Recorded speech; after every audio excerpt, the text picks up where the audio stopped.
सो miss Sonal Mehta, ये तुम्हारा ex boyfriend था? सिद्धार्थ ने तेजी से अपनी गाड़ी की तरफ बढ़ते हुए पूछा।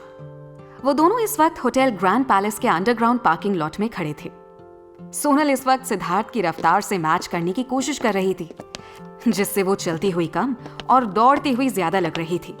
जैसे ही सिद्धार्थ गाड़ी में बैठा, वो भी तुरंत अंदर आ गई और उसके बगल में बैठकर अपनी सीट बेल्ट लगाने लगी। हाँ, ये मेरा मंगेतर है, आई मीन था। सीरियसली? अपने लिए इस गधे को चूज किया तुमने? सिद्धार्थ ने सोनल को देखकर एक हल्की सी हंसी हंस दी। बुरा मत मानना, मगर मर्दों के मामले में तुम्हारा टेस्ट सचमुच बहुत खराब है। आई मीन, शक्ल से ठीक ठाक दिखने का यह मतलब नहीं है कि बंदा अंदर से भी अच्छा हो। उसने गाड़ी स्टार्ट करते हुए कहा। सिद्धार्थ की बात सुनकर ना चाहते हुए भी सोनल के चेहरे पर कड़वाहट आ गई। ये रिश्ता हमारे पेरेंट्स ने तय किया था। क्लोज फैमिली फ्रेंडशिप के कारण बचपन में ही हमारी एंगेजमेंट हो गई थी। और फिर मैं भी उस वक्त बस एक बेवकूफ और कम अक्ल बच्ची थी, जिसकी शायद आंखें भी खराब थी, तभी उसे पहचान नहीं पाई। सोनल ने जैसे खुद पर ही हंसते हुए ये बात कही थी। उसकी बात सुनते ही सिद्धार्थ ठहाका मारकर हंसने लगा। तो तुम चाइल्ड मैरिज विक्टिम हो? वो क्या कहते हो उसे? उसने चुटकी बजाकर याद करने की कोशिश करते हुए कहा।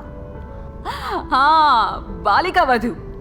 उसने बड़ी मुश्किल से हंसी रोकते हुए अपनी बात पूरी की। उसे अपना मजाक उड़ाते देखकर सोनल चिढ़ गई। मेरी नमन के साथ एंगेजमेंट हुई थी, शादी नहीं, और फिर भी हम कभी साथ में नहीं रहे। हमने हमेशा डिस्टेंस मेंटेन किया है। तो फिर चाइल्ड मैरिज विक्टिम कैसे हुई? फिर खिड़की से बाहर की तरफ देखते हुए वो बोली, हमने एक लंबा वक्त एक दूसरे के साथ बिताया था। बहुत प्यार करती थी मैं उससे, मगर किस्मत का खेल देखो, आज वो मेरी कजिन पायल से प्यार करता है। नाम तो सुना ही होगा ना तुमने भी, पायल मेहता का। आखिर इतने बड़े टीवी शो प्यार है सिर्फ तुमसे की लीड एक्ट्रेस है अब वो। सिद्धार्थ ने नोटिस किया कि सोनल की आवाज अब काफी बुझी बुझी सी लग रही थी।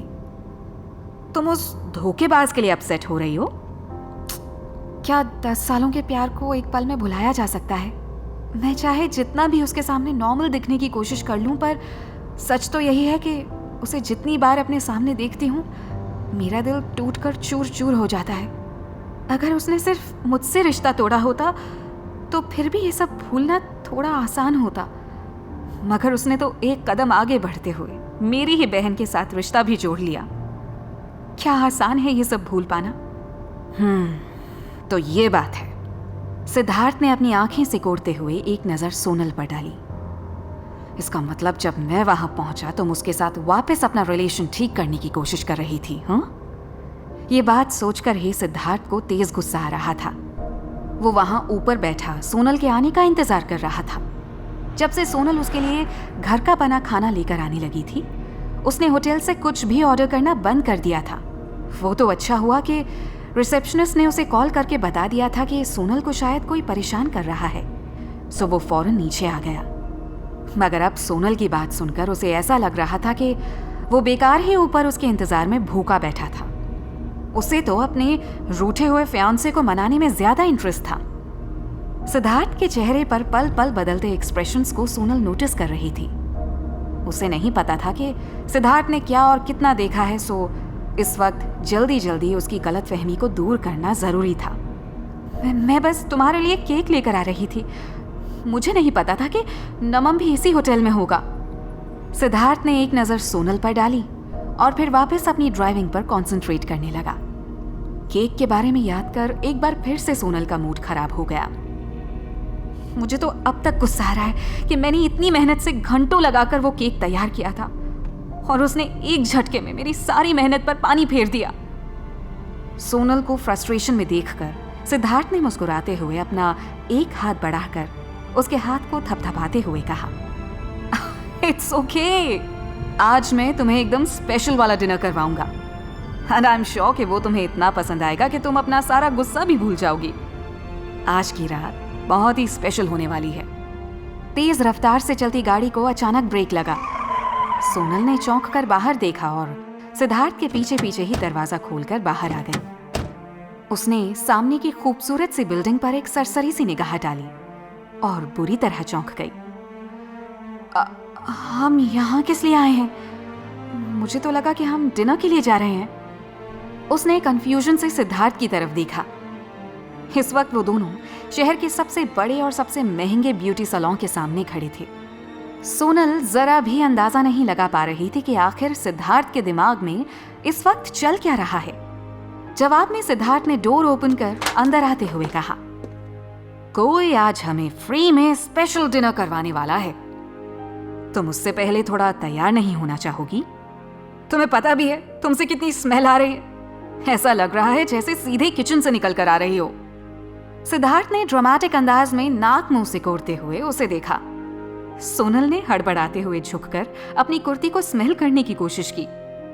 उसे ऐसा कुछ भी फील नहीं हुआ। वैसे भी उसने आज केवल केक ही बनाया था, तो ज्यादा से ज्यादा उसके कपड़ों से कुछ स्वीट सी स्मेल ही आनी चाहिए। फिर ये सिद्धार्थ इतना ओवर रिएक्ट क्यों कर रहा है? ऐसा है तो मैं घर से फ्रेश होकर आती हूँ। इतनी महंगी जगह पर आने की क्या जरूरत थी? सोनल अंदर जाने से डर रही थी। उसके पास बिल्कुल पैसे नहीं थे और फिर इतनी महंगी जगह के खर्चों का तो अनुमान लगाना भी मुश्किल था। वो वैसे भी कभी मेकअप या स्टाइलिंग में यकीन नहीं करती थी। उसने इससे पहले शायद ही कभी किसी पार्लर या सैलून की शक्ल देखी थी। हमेशा वो एक सिंपल सी जीन्स कुर्ती में ही बालों की एक सिंपल सी चोटी बनाए नजर आती थी। ऐसे में एकदम से ऐसी जगह आकर उसे घबराहट हो रही थी। सिद्धार्थ ने उसका हाथ पकड़कर सैलून के अंदर कदम रखा। यहाँ उसके लिए हमेशा पर्सनल स्टाइलिस्ट मौजूद रहते थे। अगर तुम मेरे साथ पब्लिकली कहीं भी जाओगी तो तुम्हें अपना लेवल भी मेरे बराबर बनाकर चलना होगा। मैं जहां भी जाता हूं सबकी नजरें मुझ पर होती हैं। मीडिया और बड़े बड़े बिजनेसमैन मुझे फॉलो करते हैं। अगर ऐसे में मेरे साथ कहीं जाओगी तो लोग तुम्हें वाइफ नहीं मेरी हाउस हेल्प समझेंगे। सोनल को सिद्धार्थ की बात सुनकर गुस्सा तो बहुत आया, मगर वो अपने गुस्से को पी कर रह गई। लेकिन उसने कुछ कहने की कोशिश की थी, मगर सिद्धार्थ ने हाथ दिखाकर उसे बोलने से रोक दिया। सोनल अपना मन महसूस कर रह गई। उसने अपने पर्सनल स्टाइलिस्ट की तरफ देखते हुए कहा, इसे अभी के अभी यहां से लेकर जाओ और इसका पूरा मेकओवर करो। जो भी लेटेस्ट फैशनेबल ड्रेस पॉसिबल हो वो इसे पहनाओ। आधे घंटे के अंदर मुझे ये अपने सबसे बेस्ट लुक में नजर आनी चाहिए, ओके? स्टाइलिस्ट ने तुरंत सहमति में सिर हिलाया और सोनल की तरफ देखते हुए बोली, आप प्लीज मैम, आप हमारे साथ आइए। और ना चाहते हुए भी सोनल उसके पीछे चली गई।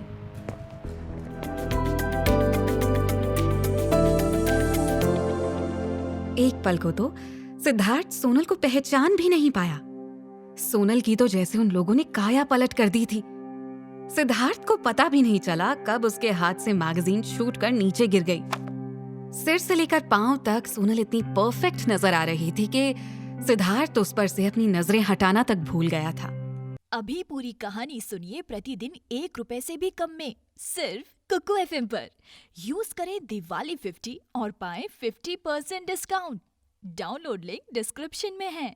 कुकू FM हिंदी चैनल को सब्सक्राइब करना ना भूलें और बेल आइकन प्रेस करके अगले एपिसोड की नोटिफिकेशन पाएं।